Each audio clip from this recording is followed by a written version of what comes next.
Bonjour tout le monde. Alors cette séance d'aujourd'hui sera consacrée aux activités réflexives sur la langue.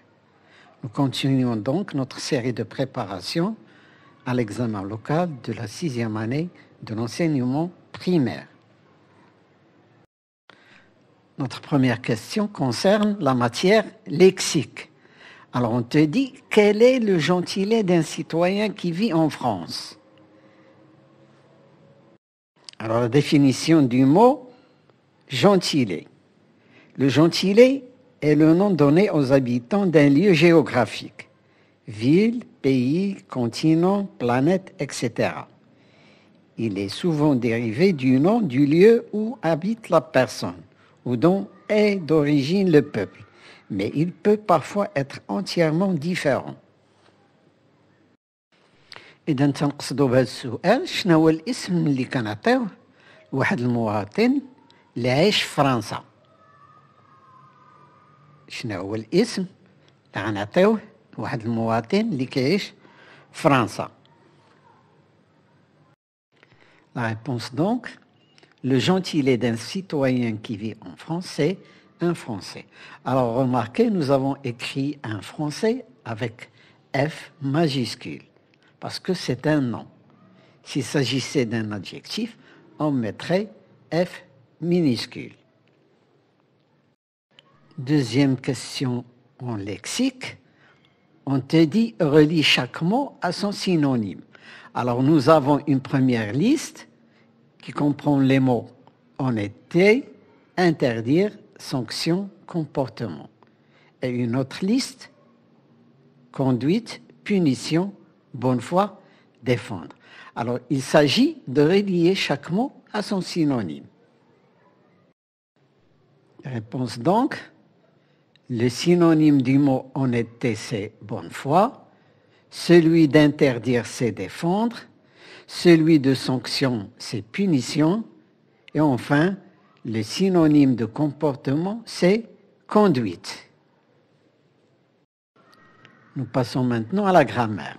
On te dit, indique s'il s'agit d'une phrase nominale ou d'une phrase verbale. Nous avons deux phrases.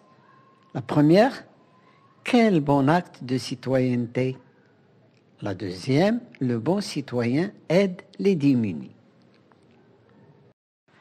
Alors avant de répondre à cette question, voyons un peu la règle pour différencier la phrase verbale de la phrase nominale. Alors on nous dit une phrase est verbale si elle est construite autour d'un ou plusieurs verbes conjugués. Une phrase est nominale si elle n'est pas verbale et si elle est construite autour d'un nom commun. On la rencontre souvent à l'oral, dans les titres et dans les publicités. Mais attention, il ne suffit pas qu'une phrase ait un verbe conjugué pour qu'elle soit verbale. Il faut en plus qu'elle soit construite autour de ce verbe. Il ne suffit pas non plus qu'il y ait un nom commun pour qu'une phrase soit nominale. La phrase doit être construite autour de ce nom. إذا من خلال التعريف la phrase verbale كتكون مبنية على فعل ولا على عدة أفعال تيكونوا conjugués يعني تيكونوا مصرفين. La phrase تتكون nominale إلا ما كانتش verbal كتكون مبنية على un nom commun ماشي على un nom propre. على un nom commun مثلا le travail, l'école, une maîtresse. ماشي un nom propre بحال علي, عمر, Khalid, etc. Mais attention, exemple d'une phrase avec un nom qui n'est pas nominal. Posez les parapluies à l'entrée. Là, nous avons deux noms, mais le mot le plus important, c'est poser. Cette phrase n'est donc pas nominale. Elle n'est pas verbale non plus parce que le verbe n'est pas conjugué, il est à l'infinitif. Attention aussi, on a un exemple de phrase avec un verbe conjugué qui n'est pas verbal. Exemple, voici la personne dont je t'ai parlé. Il y a un verbe conjugué, mais la phrase est construite autour du nom personne. Cette phrase n'est pas verbale, mais nominale. خصنا كذلك أننا ننتبهوا لأن نقدروا نطيحوا في une phrase فيها un nom ولا deux noms وما تكونش nominal. مثلا poser les parapluies à l'entrée. عندنا parapluie un nom و l'entrée حتى هو un nom. Nous avons deux noms. ولكن الكلمة اللي مهمة أكثر هي poser. هاد la phrase n'est pas nominale. وكذلك n'est pas verbal حيت poser في هاد la phrase il est à l'infinitif. Il n'est pas conjugué. كذلك نقدروا نطيحوا في une phrase اللي فيها un verbe conjugué ولكن ما تكونش verbal. مثلا voici la personne dont je t'ai parlé. هنا عندنا un verbe conjugué هو j'ai parlé ولكن la phrase مبنية elle est construite autour du nom personne. اللي مهم في هذه la phrase وهو la personne. هذا هو الشخص اللي هدرت لك عليه. إذن اللي مهم هنا الشخص. هذه la phrase n'est pas verbale mais nominale. لأن اللي مهم في هذه la phrase وهو كلمة la personne. La réponse donc à cette question de grammaire, quel bon acte de citoyenneté? C'est une phrase nominale. Elle est construite autour du nom citoyenneté. Il n'y a pas de verbe conjugué. C'est une phrase nominale. La deuxième phrase, le bon citoyen aide les démunis. Là, nous avons un verbe conjugué, c'est le verbe aider. Et cette phrase, elle est construite autour du verbe aide. Donc, c'est une phrase verbale. Deuxième question, on te dit, souligne l'adjectif qualificatif et indique sa fonction. Alors, la phrase, c'est « Nous aidons les personnes âgées à traverser la rue ». Alors là, dans cette phrase, l'adjectif qualificatif, c'est « âgé ». Et il est collé au groupe nominal « les personnes », donc c'est un adjectif épithète. La fonction de cet adjectif qualificatif est épithète. 13e question, on te dit « Entoure le complément puis remplace-le par le pronom qui convient ». La phrase c'est « Les bons citoyens respectent la loi ». Alors le complément ici c'est la loi. Il répond à la question « Les bons citoyens respectent quoi ?» Ils respectent la loi. Ici, la loi c'est un complément d'objet direct. On nous dit donc de remplacer ce complément par le pronom qui convient. Alors là, la loi est féminin, le pronom qui convient, c'est la. Donc nous écrivons « Les bons citoyens la respectent ». 14e question, on te dit « Souligne l'interrogation totale et entoure l'interrogation partielle ». Première phrase, « Y a-t-il des personnes âgées dans cette association ?» La deuxième, comment aidez-vous votre pays? Alors d'après la règle, la phrase interrogative pose une question. Elle est dite interrogative totale si la réponse attendue est oui ou non. Exemple, as-tu appris ta leçon? Alors les réponses possibles sont oui ou non. On peut dire oui, j'ai appris ma leçon ou bien non, je n'ai pas appris ma leçon. La phrase interrogative est dite partielle si la réponse attendue doit être développée. Par exemple, si on te pose la question, on te dit quel est ton programme cet après-midi, tu vas dire ce que tu vas faire l'après-midi. Donc ta réponse sera développée. Alors pour la première phrase, petit a, y a-t-il des personnes âgées dans cette association? On va répondre, par exemple, oui, il y a des personnes âgées dans cette association. Ou bien, non, il n'y a pas de personnes âgées dans cette association. Et pour répondre à la deuxième question, comment aidez-vous votre pays? Vous pouvez répondre, par exemple, j'aide mon pays en envoyant de l'argent aux associations caritatives. Donc, la première phrase est une interrogation totale. La deuxième phrase, une interrogation partielle. 15e question, on te dit, transforme la phrase suivante en phrase négative.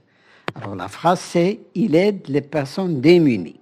Il aide les personnes démunies. Alors là, nous avons plusieurs réponses possibles. Il aide les personnes démunies, à la forme négative, peut s'écrire « Il n'aide pas les personnes démunies », « Il n'aide jamais les personnes démunies », « Il n'aide nullement les personnes démunies » ou bien « Il n'aide point les personnes démunies ». 16e question, on te dit « Exprime la cause en utilisant comme ». Alors là, nous avons deux phrases que nous allons relier par l'expression « comme ». Première phrase, tu es un bon citoyen. La deuxième, tu as aidé un vieil homme à traverser la rue. Alors, dans ces deux phrases, la cause c'est être un bon citoyen et la conséquence, aider un vieil homme à traverser la rue. On va écrire donc, comme tu es un bon citoyen, tu as aidé un vieil homme à traverser la rue. Alors, l'expression comme se met toujours en début de phrase. En conjugaison, te dit conjugue les verbes entre parenthèses, autant demander. Alors, pour la première phrase, vous allez conjuguer le verbe à l'imparfait, dans la deuxième au présent, dans la troisième au passé composé, dans la quatrième au futur simple, dans la cinquième à l'impératif et dans la sixième au conditionnel présent. La réponse donc, pour le verbe faire, on va écrire « il faisait un bon travail ».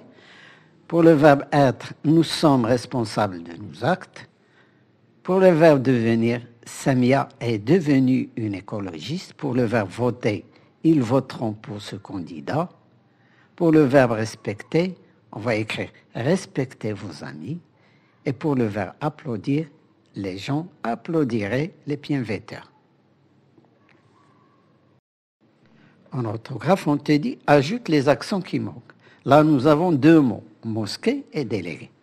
Alors, pour mosquée, nous avons M-O-S, Q-L, U, E accent aigu, E. Et pour délégué, D, E accent aigu, L, E accent aigu, G, U, E accent aigu. 24e question, on te dit accorde le participe passé des verbes entre parenthèses quand c'est nécessaire. Première phrase, faire partir, ils sont partis en mission de solidarité. Deuxième phrase, B, verbe chanter, nous avons chanté l'hymne national. Alors dans la première phrase, le verbe partir est conjugué avec l'auxiliaire être. Il y a donc accord. Pour la deuxième phrase, le verbe chanter est conjugué avec l'auxiliaire avoir, donc il n'y a pas d'accord. Nous écrivons donc partie avec S et chanter sans S. 25e question te dit souligne le mot convenable et barre le mot faux. Alors nous avons deux phrases. La première, tout le monde participe à cette campagne de solidarité. Et la deuxième, les vêtements de deuil sont de couleur blanche. Alors pour la première phrase, nous avons tout ici qui est indéterminant puisqu'il est placé devant le groupe nominal le monde. Donc il s'accorde avec le monde. Le monde ici est masculin singulier. Donc nous allons écrire tout, T-O-U-T. Pour deuil, nous écrivons D-E-U-I-L. En production écrite, on vous dit, premièrement, complète le texte suivant par les mots convenables. Et on te donne comme mot changer, repas, bénévole, aide. Vous avez des vides dans le texte que vous allez remplir avec les mots changer, repas, bénévole et aide. Vous avez ensuite une autre consigne qui dit écris une interview d'un journaliste et d'un bénévole qui participe à des actions de dons, vêtements, nourriture, livres. Alors le texte va s'écrire 11 millions de Français sont bénévoles dans une association. Ils aident les enfants à faire leurs devoirs, distribuent des repas chauds et nettoient les plages polluées. Ces genres d'actions sont importants car cela permet de changer le quotidien de beaucoup de gens. Dernière consigne, écrit une interview d'un journaliste et d'un bénévole qui participent à des actions de dons, vêtements, nourriture, livres. Là, vous avez dans cette chaîne une interview d'une déléguée de classe avec un journaliste. Vous pouvez l'utiliser en guise de réponse à cette consigne.